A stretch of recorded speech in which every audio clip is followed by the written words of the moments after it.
Hi, welcome to the Career Compendium, where we provide resources to help learners grow and succeed in their careers.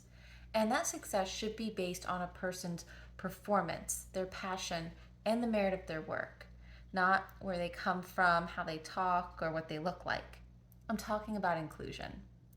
When we think about a successful professional, a VP, a CEO, the president of a company, as I'm saying these words, your brain is formulating what that person might look or act like.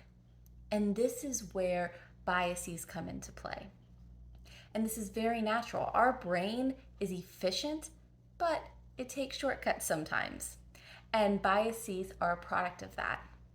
So when you had that in mind, when you had that person in mind, a CEO, a president of a company, a VP, was there a specific gender that you were picturing or a specific race? And it doesn't necessarily have to be one of the protected classes either. It could be, did that person have tattoos or brightly colored hair? So it goes beyond just what you see in your annual training, and it goes into basically anyone who has a different experience than you do. And so when it comes to inclusion, there are really 3 steps in order to sort of build and bolster your inclusive mindset. One is what you're doing right now, which is being aware and gaining that self-awareness. So once you're aware of that situation, that is absolutely the first step. And there was this phrase about maybe a decade ago that was like, oh, I don't see color, or I don't have a bias. We do. It's a natural shortcut of our brain, and it's not if we have it, it's what we do moving forward. So, assuming that you have that awareness, then what you need to do is to challenge it. So, figuring out, why am I thinking like that? Why am I making that assumption? Why am I making this box or this mold so defining that someone who is maybe has a different experience than me or looks different or speaks differently doesn't fit into that mold, and it's hard for me to make that connection?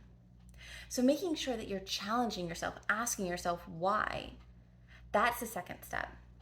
And then finally, the third one is to be curious.